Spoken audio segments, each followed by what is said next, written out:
네, 안녕하세요. 정쌤 투어의 정쌤입니다.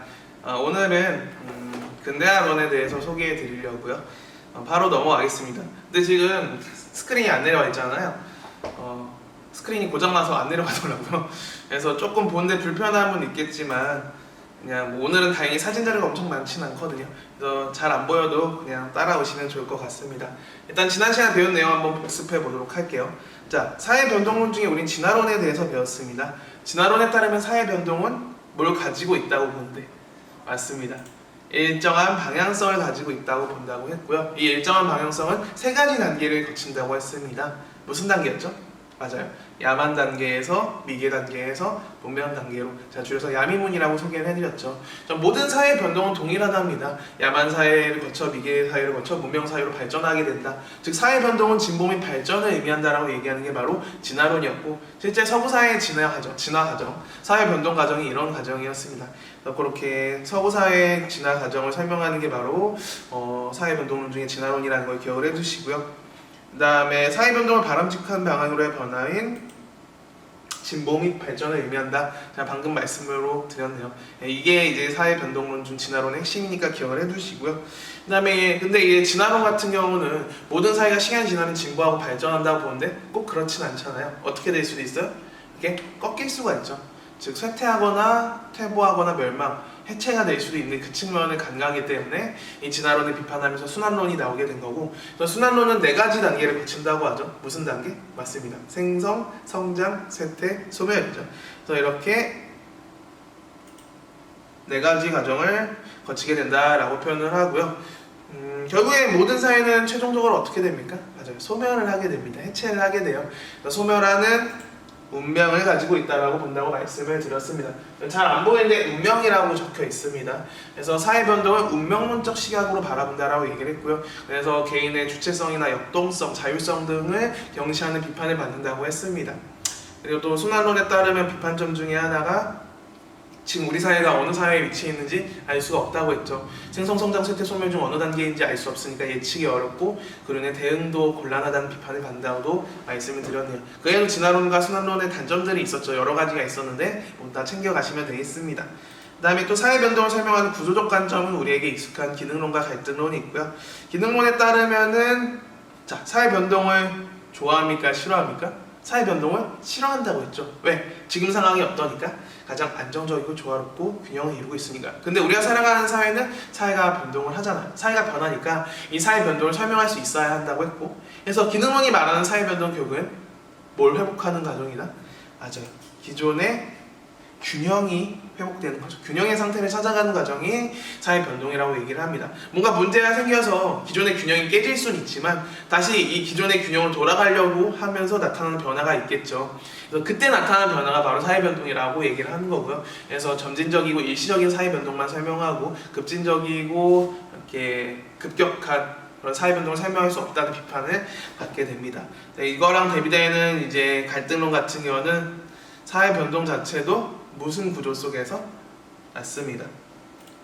불평등 구조 속에서 여러분이 갈등하고 대립하는 과정에서 나타나는 변화랍니다. 갈등은 지금 상황이 굉장히 불평등하고 부조리가 가득하다고 보죠. 그래서 이걸 냅두는 게 아니라 이걸 어떻게든 극복하고 개선을 해야 한다고 얘기를 합니다. 그래서 이걸 극복하고 개선하는 과정에서 나타나는 변화, 그게 바로 사회 변동이라고 얘기를 하는 거고요. 즉 혁명이나 시위나 투쟁을 통해서 좀 더 나은 세상으로 바뀌는 과정이 사회 변동이라고 얘기를 하네요. 그래서 갈등론은 사회 불평등을 극복하는 과정, 이게 바로 사회 변동이라고 얘기를 하네요. 하지만 꼭 사회 변동이 이렇게만 나타나는 게 아니라 점진적으로 천천히 변하는 사회 변동도 있고 긍정적인 측면도 또 있기 때문에 그런 부분에 대해서 좀 경시되고 또 간과한 또 단점도 있었습니다. 그래서 이런 식으로 기능론과 갈등론이 서로 대비되는 측면이 있다는 거를 기억을 해두시면 되겠고, 갑자기 종이 왜 치는지 모르겠네요. 그래도 뭐 굳이 끊진 않겠습니다. 아무튼 이렇게 지난 시간 복습을 했고요. 그럼 이번 수업, 이번 차시 수업 한번 들어가 볼게요. 자, 여기 보면은 잘 안 보이는데 뭐라고 적혀 있냐면요, Fair Trade라고 써 있습니다. Fair Trade가 뭐죠? 맞습니다. 공정무역입니다. 공정무역. 여러분 공정무역에 대해서 들어보셨나요? 공정무역이 뭡니까? 여러분들 마트 같은 데 가면은 이렇게 공정무역 이렇게 글씨, 단어 이렇게 써져 있고 이런 다양한 제품들을 판매하는 걸 아마 종종 본 적이 있으실 겁니다. 마트를 가본 친구들이라면요. 그래서 보면 보통 커피, 초콜릿, 그다음에 견과류 이런 것들을 좀 많이 판매를 하는데 이 공정무역은 쉽게 말하면 뭐냐? 여기 잘 보이나요? 딱 마침 여기 딱 단어가 가려져 있네요.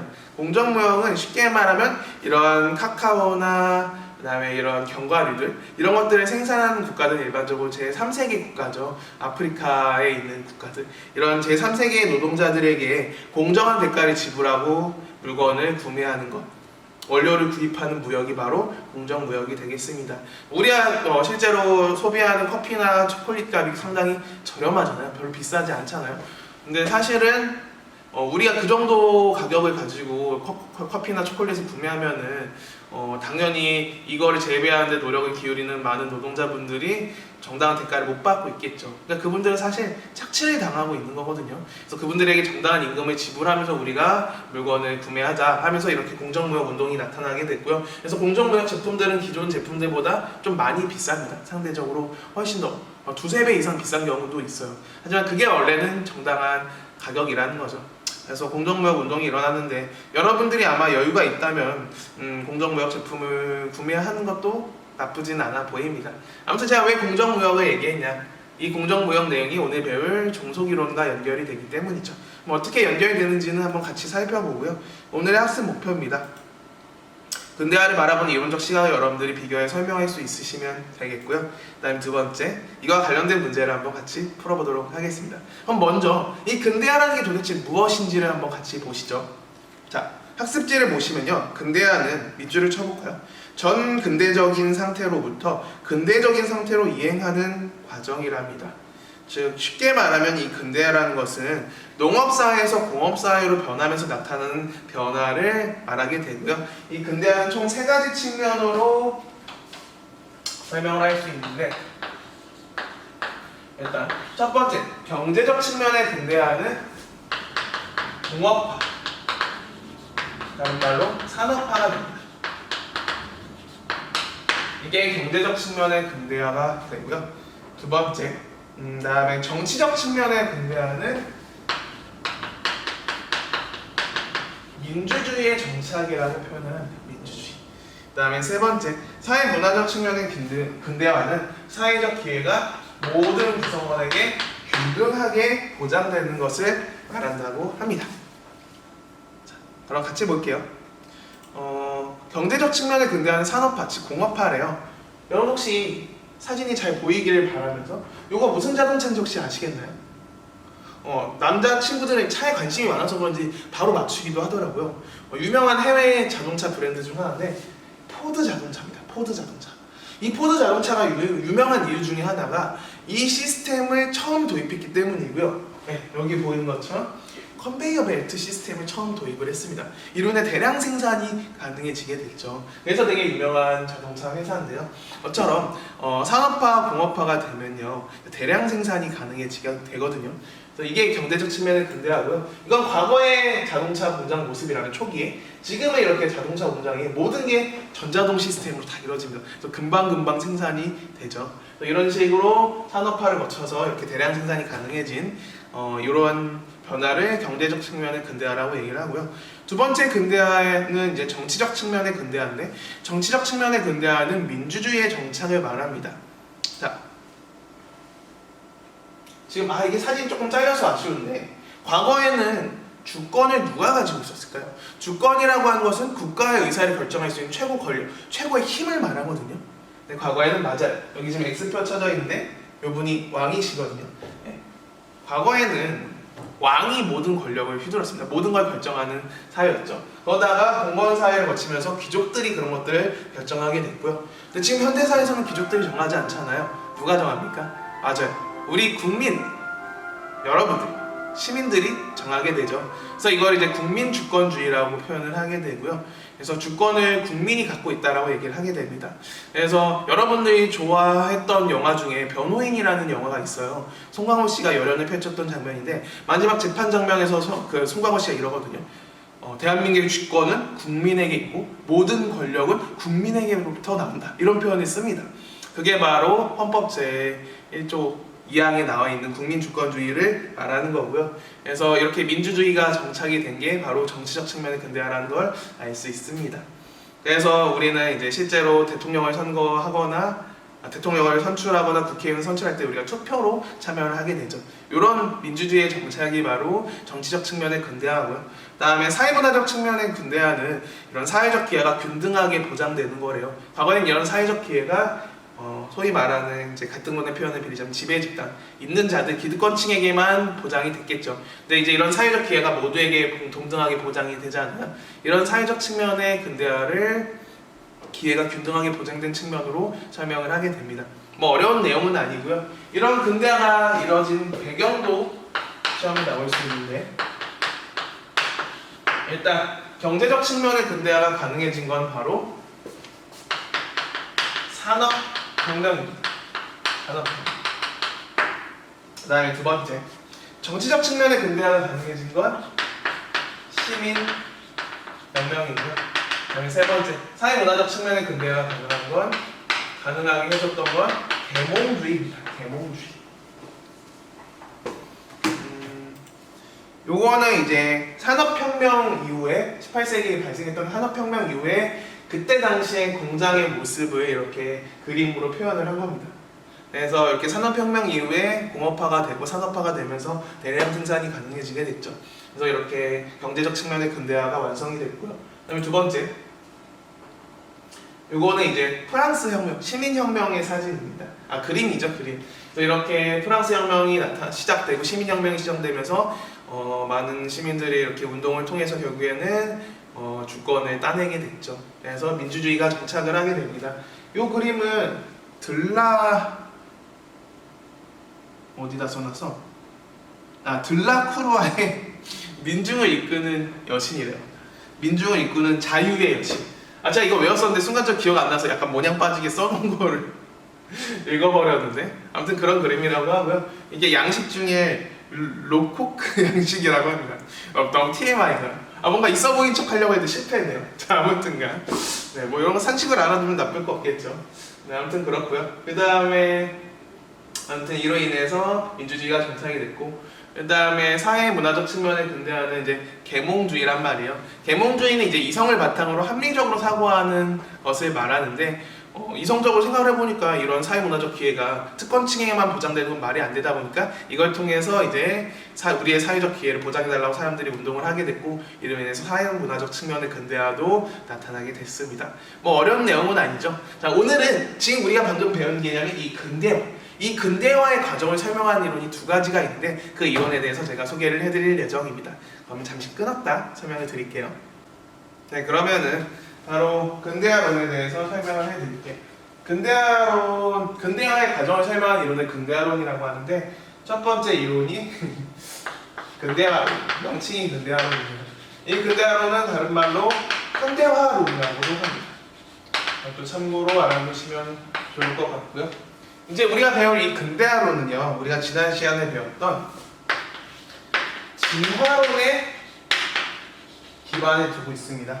이 진화론을 바탕으로 이론이 정립된 이론이고요. 이 근대화의 과정이 모두 일정한 단계가 있답니다. 이 일정한 단계를 거쳐서 근대화가 이루어진다고 표현을 하고요. 자, 여기에 밑줄을 쳐볼까요? 저개발국은 전 근대적 전통 요소를 버리고 밑줄, 그리고 근대적 요소를 받아들여야 밑줄. 전통을 버리고 근대적인 요소를 받아들였을 때 모든 사회가 근대화가 이루어질 수 있다라고 얘기를 합니다. 이게 근대화론의 핵심이에요.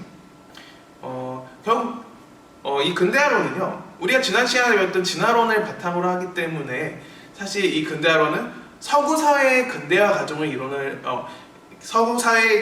이론으로 정립한 내용이 되겠고요. 사실 진화론이랑 큰 차이는 없습니다.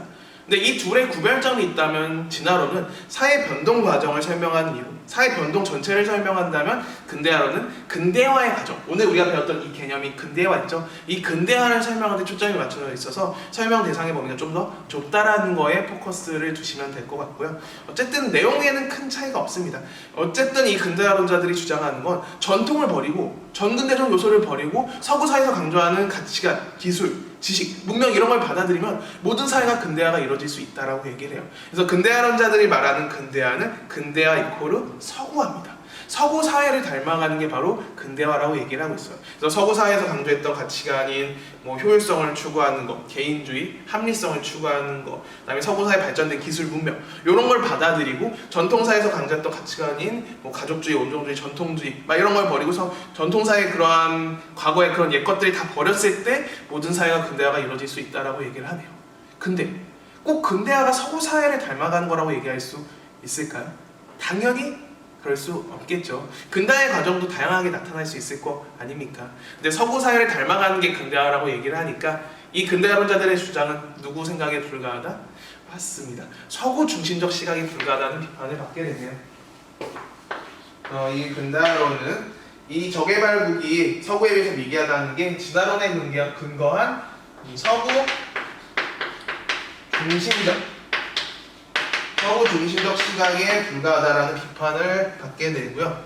그 다음에 서구 사회가 더 우월하다고 단정 지을 수 없는 이유 중에 하나가 두 번째 줄에 보면 서구 사회의 사회적 병폐 밑줄을 쳐주세요. 이런 사회적 병폐들 봤을 때 더 우월한 사회라고 단정 지을 수가 없거든요. 예를 들어 이제 서구 사회에서 제일 많이 나타나는 사회적 병폐 중에 하나가 이 돈으로 모든 걸 해결할 수 있다고 보는 것. 맞습니다. 바로 물질 만능주의예요. 그래서 그거와 관련된 짤인데 여기에 사실 글씨가 써있거든요. 잘 안 보일 것 같은데 그림도 잘 안 보이네요. 어쩔 수 없죠. 자, 여기 강아지가 있는데 이게 1,000원짜리고 밑에는 10,000원짜리예요. 1,000원짜리 강아지가 외면하는데 10,000원짜리 보고 강아지가 반응하는 그런 짤이고 밑에 물질만능주의의 폐해라고 써있습니다. 그러니까 돈으로 모든 걸 해결할 수 있다. 약간 이렇게 재밌게 비유한 그런 사진인데 사실 그렇지 않잖아요. 어떻게 돈으로 모든 걸 해결하겠습니까? 근데 서구사회에서는 약간 물질만능주의라는 잘못된 인식이 팽배하기도 하죠. 이런 측면에서 봤을 때 서구사회가 우월하다고 단정 지을 수 없다는 거고요. 또 이런 현실을 또 단적으로 보여주는 게 이런 선물입니다. 어버이날 바라는 선물 1위가 현금이에요. 몇 년째 현금입니다. 뭐 생일 때, 생신 때도 마찬가지죠. 저도 어머님 최근에 생신이셔서 결국에는 그 서프라이즈 반전 케이크 해가지고 토퍼 뽑으면 막 현금 주주주 나오는 케이크 있잖아요. 그거를 누나랑 같이 돈 모아서 해드렸는데 사실 돈으로 해결하는 게 제일 편하더라고요. 네, 이것도 이제 돈으로 물질 만능주의에 지금 쩌들었다라고 볼 수 있을 것 같은데 아무튼간 그냥 농담이에요. 오해하시면 안 되고 어쨌든 이렇게 돈으로 해결할 수 있는 것 모든 걸 해결할 수 있다고 보는 물질 만능주의 같은 사회적 병폐들이 나타나기도 하고 또 지나치게 개인주의 그다음에 이렇게 개인주의를 강조하면서 인간성이 좀 상실되는 되게 공동체 의식이 좀 상실되는 그런 문제가 생겨나죠. 그런 측면에서 봤을 때 서구 사회가 우월한 사회라고 볼 수 없고 그래서 서구 사회를 닮아가는 게 근대화라고 얘기하는 거는 말이 안 된다라고 또 비판을 받게 됩니다. 이런 식으로 근대화론을 여러분들이 정리하시면 되고 근대화론의 어쨌든 핵심은 무엇이냐? 근대화 이코르 서구화로 본다는 거. 이 내용을 기억하시면 되겠고요. 이 근대화론과 대비되는 이론이 바로 종속 이론입니다. 판서를 여기다 하지 말고 여기다 하겠습니다.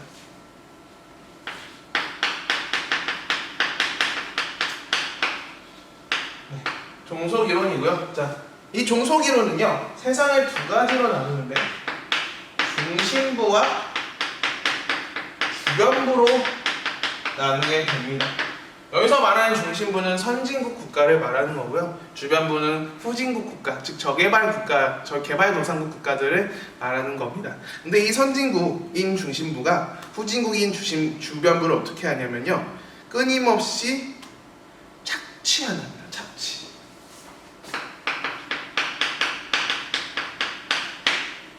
그래서 제가 아까 수업 시작할 때도 보여드렸던 공정무역인데요. 그 이면에는 이런 아이들의 노동이 숨겨져 있습니다. 잘 보일지 모르겠지만 끼케야 나이가 한 7살에서 10살? 우리나라의 초등학교 저학년 정도로 보이는 어린 친구들인데 이 친구들이 여러분들이 좋아하는 커피와 초콜릿을 만들기 위해 쓰이는 원료인 카카오를 이렇게 노동력을 착취당하면서 계속 이렇게 수확을 하고 있어요. 일을 하고 있습니다. 이 친구들이 정당한 임금을 받고 있을까요? 당연히 정당한 임금을 받지 못하고 있겠죠. 그래서 이제 공정무역을 하자는 얘기가 나오는 건데요. 어쨌든 이런 저개발 도상국의 아이들, 즉 주변부 국가의 아이들의 노동력을 착취하면서 이걸 토대로 값싼 원재료, 값싼 원재료를 이렇게 수입을 해가지고 이거를 토대로 이제 비싼 공산품을 만들어가지고 공산품은 비싸게 팔고 이런 원료들, 농산물 같은 경우는 싸게 수입을 해가지고 계속 이걸로 중심부 국가들이 자신들의 부를 축적하고 불려가고 있다라고 얘기를 합니다. 그래서 끊임없이 중심부가 주변부를 착취하고 있다라고 얘기를 해요. 그러다 보니까 주변부 국가들이 근대화를 할 수 있을까요? 없을까요? 당연히 힘들겠죠. 어렵겠죠. 그래서 이 종속관계, 중심부와 주변부의 착취관계로 근대화 과정을 설명하는 이 종속 이론에 따르면 주변부 국가는 발전할 수 있어요? 없어요? 여러분 없어요라고 대답하셨죠? 아닙니다. 발전할 수 있습니다. 하지만 그 발전의 정도가 굉장히 낮겠죠. 그래서 저발전 상태에 머무르게 된다라는 표현을 쓰게 됩니다. 저발전 상태. 그래서 주의하셔야 할 점은 미발전이 아니라는 걸 주의해서 알아주십시오. 저발전 상태에 머무르게 된다라고 표현을 해요. 미발전 아닙니다. 그래서 이렇게 표현을 하게 되고요. 그래서 이 종속 이론은 세계 여러 국가들 간의 국제적인 힘의 관계 속에서 근대화 과정을 설명했다는 첫 번째 의의가 있게 되고요. 그 다음에 이 종속이론은 근대화론에 까면서 나온 이론이거든요. 근대화론자들은 분명히 이렇게 말했어요. 전통을 버리고 자신들이 서구사회에서 강조했던 가치관, 기술, 문명, 즉 근대화의 내용들을 받아들이면 모든 사회는 서구사회처럼 근대화가 이루어질 수 있다라고 얘기를 했거든요. 그래서 그 말 듣고 종속이론자들도 이렇게 근대화를 하기 위해서 그것들을 받아들였는데 그 서구사회 가치관, 기술을 받아들여서 열심히 근대화를 하려고 했지만 그렇게 해서 만들어 놓은 결과물을 누가 다 홀라당 가져가요? 중심부 국가들이 홀라당 다 가져가잖아요. 착취를 해버리잖아요. 그러니까 근대화가 이루어지기 힘들죠. 그래서 근대화론자들이 말하는 것처럼 서구사회에 강조하는 그런 가치관, 기술, 문명을 받아들이는 게 중요한 게 아니라 뭘 기르는 게 중요하다고 얘기를 하게 될까요? 그렇죠. 자기 스스로 발전할 수 있는 힘을 그리는 게 더 중요하다고 얘기를 하게 되겠죠. 그래서 이 종속이론은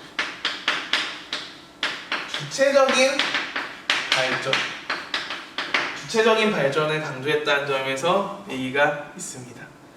그러니까 근대화론자들은 분명히 자신들의 것을 받아들이면은 모든 사회가 근대화가 이루어진다고 했지만 그 내용을 다 중심부가 홀라당 착취해버리니까 그렇게 근대화론자들이 말하는 것처럼 그걸 받아들이는 게 중요한 게 아니라 스스로 발전할 수 있는 힘을 기르는 것, 그게 중요하다고 얘기를 합니다. 이게 바로 종속이론의 핵심 포인트가 되겠고요.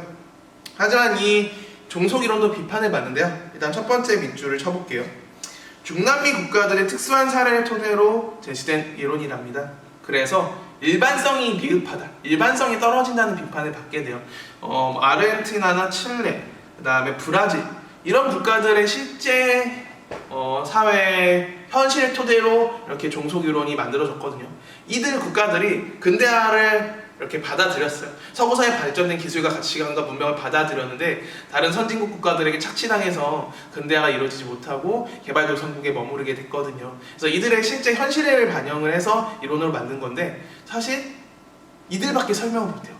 분명히 선진국의 발전된 기술을 받아들이면서 눈부신 경제 성장을 이룩한 국가들이 있잖아요. 이들의 눈부신 경제 성장을 설명할 수 없기 때문에 일반성이 떨어진다는 비판을 받게 되고요. 지금 제가 말씀드린 대로 이렇게 눈부신 경제 성장을 이룩한 국가들 중에 가장 대표적인 나라가 누굽니까? 우리가 살고 있는 대한민국, 한국이죠. 그래서 우리나라나 대만, 싱가포르, 홍콩, 그 다음에 중국 이런 국가들의 눈부신 경제 성장을 설명할 수 없고요. 이런 국가들을 총칭하는 개념이 바로 신흥공업 국가입니다. 이런 신흥공업 국가들의 눈부신 경제 성장을 설명할 수 없다는 점에서 비판을 받는다는 것도 기억을 해두시면 되겠습니다. 어때요? 이해되셨나요? 잠시 끊었다가 키워드를 설명드릴게요. 네, 그럼 이어서 새로 배운 내용의 키워드들을 한번 소개해드려보도록 하겠습니다. 자, 근대화론의 키워드인데요. 근대화론은 제가 강조했듯이 근대화 이코르 뭐라고 본다고요? 맞습니다. 서구화입니다. 근대화는 서구화라고 보고 서구 사회를 닮아가는 게 근대화의 과정이라고 얘기를 합니다. 그래서 이 내용이 제일 핵심이니까 이걸 기억을 하시면 되고요. 근데 이 근대화의 과정엔 일정한 단계가 있다고 봐요. 이 일정한 단계가 진화론이 말했던 야만 단계에서 위계 단계를 거쳐서 문명 사회로 발전하는 거, 야미문을 말하고 있는 거고요. 그래서 이 일정한 단계는 결국에 선진국의 발전 경로, 이 선진국의 발전 경로를 따라가는 것. 근데 여기서 말하는 선진국이 서구사회 국가들을 말하는 거죠. 이게 바로 근대화라고 말하는데, 근대화가 서구화라고 말하는 것 자체가 누구 생각에 불과하다? 맞습니다. 서구 생각에 불과하죠. 그래서 서구 중심적 시각이라는 비판을 받게 되고요. 근데 어쨌든 이 근대화론에 따르면 이걸 버리고 이걸 받아들이면 모든 사회가 근대화가 이루어진다고 얘기를 하네요. 맞습니다. 전통을 버리는 것. 그래서 전통적 요소, 이건 바꿔 말하면 전근대적 요소라고 말할 수 있고요. 전통적 요소를 버리고 뭘 받아들여요? 맞습니다. 현대적 요소. 바꿔 말하면 근대적 요소.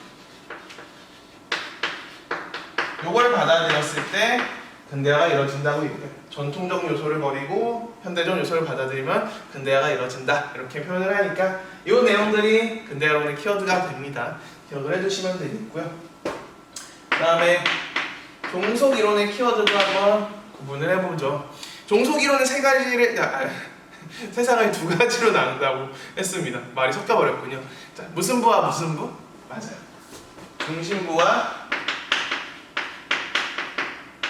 주변부로 나뉜다고 합니다. 여기서 말하는 중심부가 선진국이고요. 주변부가 후진국이 되는데, 이 중심부와 주변부는 서로 어떤 관계예요? 맞습니다. 종속 관계. 근데 이 중심부 국가가 주변부 국가를 끊임없이 어떻게 하고 있죠? 맞아요. 막 착취하고 억압하고 있어요. 이렇게 중심부가 주변부를 계속 끊임없이 착취하고 억압하니까 주변부 국가가 발전할 수 있겠어요? 없겠어요? 없다고요? 아니요. 발전할 수는 있어요. 근데 그 발전의 정도가 어떻다? 굉장히 낮다. 그래서 저 미발전이 아니라 저발전 상태에 머무르게 된다라고 제가 강조를 했죠. 이 내용 꼭 기억을 해주시고요. 근데 어쨌든 근대화론자들은 분명히 이렇게 얘기했거든요. 너네들이 전통을 버리고 전근대적 요소를 버리고 우리의 발전된 기술과 문명을 근대적 요소를 받아들인 모든 사회가 근대화가 이루어질 수 있어! 라고 얘기를 했거든요. 하지만 실제로 그렇게 했는데 그 결과물을 누가 다 혼란을 가져가 버렸어요? 중심부 국가가 혼란을 다 착취해서 가져가 버렸잖아요. 그러니까 종속 이론자들이 이렇게 얘기하는 겁니다. 야, 근대화론자들, 니들이 말한 대로 설치해서 너네들이 말한 그 발전된 기술과 가치가 문명 받아들여봤자 아무 의미가 없었어. 너네들이 다 착취해 갔거든. 그러니까 그걸 받아들이는 게 중요한 게 아니라 뭘 기르는 게 중요하다? 맞아. 스스로 발전할 수 있는 힘, 그걸 기르는 게 중요하다고 얘기를 하죠. 그래서 주체적인 발전을 강조했다는 거 기억을 해주시고요. 자, 스스로 살아남을 수 있는 힘을 세 글자로 뭐라고 하느냐? 자생력이라고 합니다. 그래서 이런 표현, 이 자생력, 스스로 발전할 수 있는 힘, 스스로 살아날 수 있는 힘을 강조했다는 것도 기억을 해주시면 되겠네요. 자, 어려운 내용은 아니죠. 그럼 이제 시간을 드릴 테니까 한번 문제를 풀어보세요. 네, 문제 뭐 어렵진 않죠. 어렵진 않은데 여러분들이 헷갈릴 수 있는 유형이긴 합니다. 근데 재밌는 게 요 이론에 보면은 근대화론과 종속이론, 그리고 우리가 지난 시간에 배웠던 진화론과 순환론도 같이 묶고 있죠. 근데 공통된 부분이 있기 때문에 같이 묶긴 하지만 결국 문제에서 주는 것처럼 이게 근대화를 바라보는 관점과 사회전동 방향에 대한 관점, 이런 식으로 어차피 챕터를 나눠놔요. 그래서 여러분들 사실 같이 물었지만 결국에 따로따로 묻는 독립 문제라고 보셔도 문제가 없을 것 같네요. 그러니까 근대화를 바라보는 관점인 A, B가 뭐랑 뭐 중 하나인 거예요? 맞습니다. 근대화론과 종속이론 중 하나가 되는 거고요. 사회 변동 방향에 대한 관점인 C, D가 진화론과 순환론 중 하나가 되는 겁니다. 그냥 그렇게 판단하시면 돼요. 그럼 바로 기억을 보죠. 자, 보니까 요 가에다 전통과 근대의 양립을 인정하지 않는답니다. 인정을 안 한대요. 자, 이 질문이 들어갈 수 있다고 가정을 했습니다. 그럼 전통과 근대의 양립을 인정하지 않는 A가 누구죠? A가 바로 근대화론이죠. 왜 전통을 버리고 근대적인 요소를 받아들여야 한다고 얘기를 하니까. 근대화론은 자생적인 경제 성장을 사회 발전의 중요 요소로 보나요? 자, 자생력을 강조하는 건 A. 근대화론이 아니라 B. 종속 이론이지 않나요? 그래서 기억은 틀린 보기입니다. 근데 여러분들 이 기억 보기에서 A가 근대화론인 거지 나머지 보기에서도 A가 근대화론은 아닙니다. 경우에 따라서 이런 유형의 문제는 A, B를 따로따로 한번 여러분들이 판단을 하시는 게 필요해요. 이것도 주의하시고요. 그 다음에 니은 나의 서구 중심적 시각이라는 비판을 받는가가 나에 들어갈 수 있대요. 이 문장에 나에 넣는 순간 이 질문에 대해서 아니오라고 대답한 A가 종속이론, 이게 질문에 대해서 예라고 대답한 B가 근대화론이 되겠네요. 그래서 이런 문제를 풀 때는 보기마다 A, B를 여러분들이 써놓고 문제를 접근하시면은 검토하기에도 좋고 문제를 좀 더 정확하게 풀 수 있습니다. 이랬을 때 이 가에다가 후진국의 저발전 요인을 외부에서 찾는가가 들어갈 수 있답니다. 자, 이 질문을 가에다 넣는 순간 A. 종속이론은 후진국의 저발전 요인을 외부에서 찾고 그 다음에 근대화론은 외부에서 찾지 않는다는 말이 되겠네요. 어때요? 맞는 것 같아요? 틀린 것 같아요?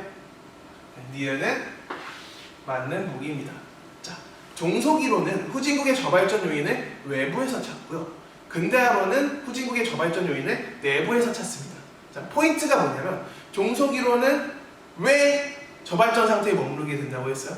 맞아요. 주변부 국가가 만들어놓은 이런 모든 결과물을 중심부가 어떻게 하니까? 끊임없이 착취하고 억압하면서 뺏어가니까 저발전 상태에 머무르게 된다고 하잖아요. 그래서 중심부의 착취로 인한 저발전 상태를 설명하기 때문에 외부 요인으로 인해 근대화가 이루어지지 못하는 겁니다. 그래서 외부에서 저발전 요인을 찾게 되고요. 근데 근대화론에 따르면은 이런 선진국과 후진국, 즉 중심부와 주변부의 착취관계, 종속관계가 아니라 그냥 이 후진국이 저개발 국가가 뭘 갖추지 못했기 때문이에요. 맞아요. 선진국에서 강조하는 그 근대적인 요소, 선진국의 발전된 기술과 문명을 갖추지 못했기 때문에 근대화가 이루어지지 못하는 거잖아요. 그래서 근대화론에 따르면 후진국의 저발전 요인을 내부에서 찾습니다. 종속이론은 외부, 근대화론은 내부에서 찾는다는 거 기억을 해두시면 되겠고요. 그래서 니에는 맞는 보기가 됐습니다. 디귿 다가 사회 변동을 긍정적으로 바라보는가가 들어갈 수 있대요. 다에다 이 질문을 넣는 순간 C는 당연히 진화론이 되죠. 왜? 진화론은 사회 변동은 곧 무엇을 의미하니까? 진보 및 발전을 의미하니까. 이랬을 때 진화론은 미래의 사회 변동을 예측하는 것이 곤란하다. 진화론이 사회 변동을 예측하는 것이 곤란한가요? 사회는 끊임없이 계속 같은 방향으로 진보 및 발전하니까 예측이 쉽죠. 순환론이 어느 방향으로 갈지 알 수가 없죠. 우리가 어느 단계에 있는지 모르니까요. 그래서 이렇게 예측이 어려워서 대응이 곤란하다는 비판을 받는 건 바로 순환론입니다. C가 아니라 이 경우에는 D로 돼야 디귿은 맞는 보기가 되는 문제였고요. 그럼 자연스럽게 니은 4번이 정답이 되는 문제가 되겠네요. 자, 그러면 리을을 보죠. 사회 변동 과정에서 문명이 퇴보할 수 있는가가 라에 들어갈 수 있대요. 여기에 라를 이 문장에 넣는 순간 아니라고 볼 수 있는 C가 진화론이고 퇴보할 수 있다고 보는 D가 순환론이 되겠죠. 이랬을 때 다해가 사회가 단순한 것에서 복잡한 것으로 분화한다고 보는가가 들어갈 수 있다 합니다. 자, 사회가 단순한 사회에서 복잡하고 분화된 사회로 변했다는 것은 사회가 뭐 했다는 거랬죠? 맞습니다. 진보하고 발전했다는 거고요. 이 질문에 대해서 진화론은 얘라고 대답할 텐데 다에다 이 질문을 넣으니까 C인 진화론이 얘라고 대답을 하게 되고 순환론은 이 질문에 대해서 아니오라고 대답을 하게 되니까 얘는 맞는 보기가 되겠네요. 4번이 정답이 되는 어렵지 않은 문제였습니다. 네. 근데 이런 문제는 어렵진 않은데 여러분들 하나하나 따져야 하기 때문에 좀 문제를 푸는데 좀 오래 걸린다는 단점은 있습니다. 참고하시고요. 그 다음에 다음 문제인데요. 같은 유형이죠. 여기도 마찬가지로 사회 변동 방향에 대한 관점, 근대화를 바라보는 관점이라고 이렇게 챕터를 나눠놨어요. 그러니까 AD가 진화론, 순환론 중 하나가 될 거고 CD가 근대화론과 종속이론 중 하나가 되겠네요. 자, 이랬을 때 바로 기억을 가보시죠. 가에 사회가 일정한 양상을 반복하면서 변동한다고 보는가가 들어갈 수 있대요. 그럼 이 질문에 대해서 이 실선인 A가 얘라고 대답을 하잖아요. 일정한 양상을 반복한다는 것은 순환의 과정을 반복한다는 말이 되겠죠. A가 순환론이고 아니라고 대답한 B가 진화론이 되겠네요. 그럼 진화론은 순환론과 달리 미래를 예측하는데 적합하대요. 어때요? 진화론은 수단론과 다르게 미래를 예측하는 데 적합하죠. 왜? 사회는 일정한 방향성을 가지고 있으니까요. 그래서 기억은 맞는 보기가 되겠고요. 그 다음에 니은, 이번엔 나이가 서구 중심적이라는 비판을 받는가가 들어가 있을 수 있대요. 이거에 대해서 실선인 C가 비판을 받는다라고 보는 거니까 이 니은 보기에서 C는 누가 됩니까? 근대화론이 되고 B는 이제 진화론이 될 텐데 뭐 A, B는 굳이 따질 필요는 없는 보기네요. 어쨌든 그랬을 때 이 다가 C가 근대화론이면 B는 당연히 종속이론이 될 텐데 이때 다의 후진국의 저발전 원인을 외부에서 찾는다. 저발전의 원인을 외부에서 찾는다가 적절하답니다. 그러면 이 질문에 대해서 얘라고 대답하는 거는 D, 종속이론이 되겠죠. 그래서 D가 지금 얘라고 대답을 하게 되니까 니은도 맞는 보기가 되겠네요. 그 다음에 디귿. 이러면 보통 이렇게 소거법을 풀 수 있는데 보니까 기억 니은 이거 기억 니은 리을 보기가 있네요. 이 말은 그냥 사실상 디귿은 틀린 보기라는 거겠네요. 소거법을 풀 수 있으니까. 근데 뭐 그래도 이렇게 편법을 풀지 말고 한번 따져봅시다. 자, 이번에는 B가 진화론이라고 단서를 줬고요. 그럼 이 경우에 A는 당연히 순환론이 되겠네요. 이랬을 때 가해는 사회 발전을 단선한 사회에서 복잡한 사회로의 변동으로 가는가가 적절하답니다. 자, 그럼 이걸 가해 넣었더니 순환론이 지금 단순화해서 복잡한 사회로 본다, 사회 변동이 발생한다라고 보는 거랑 같은 말이 되네요. 네, 단순해서 복잡은 순환론이 아니라 진화론이잖아요. 그래서 이것은 틀린 보기라는 걸 알 수 있고요. 마지막 리을. 자, C가 근대화론이라면 당연히 D는 종속이론이 될 텐데 이때 요 다에다 선진국가, 후진국가 간의 불평등한 역학관계에 주목한가가 적절하답니다. 이 불평등한 역학관계 이코로 뭘 말하는 거예요? 이게 바로 종속관계를 말하는 거죠. 그럼 이 질문에 얘라고 대답하는 건 종속이론일 거고요. 다른 이 질문에 넣었더니 다가 얘라고 대답을 했고 근대화론이 아니라고 대답을 했네요. 그러니까 얘도 맞는 보기겠죠. 그래서 정답은 기억 니은 리을 4번이 답이 되는 문제였습니다. 어때?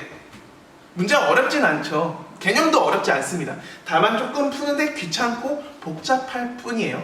그래서 어려운 주제는 아니니까 여러분들 오늘 배운 내용을 잘 숙지하셔서 실제 수능이나 시험에 틀리지 않도록 주의하시면 될 것 같습니다. 네, 오늘 수업 듣느라 수고 많으셨고요. 다음 시간에 뵙도록 하겠습니다. 안녕!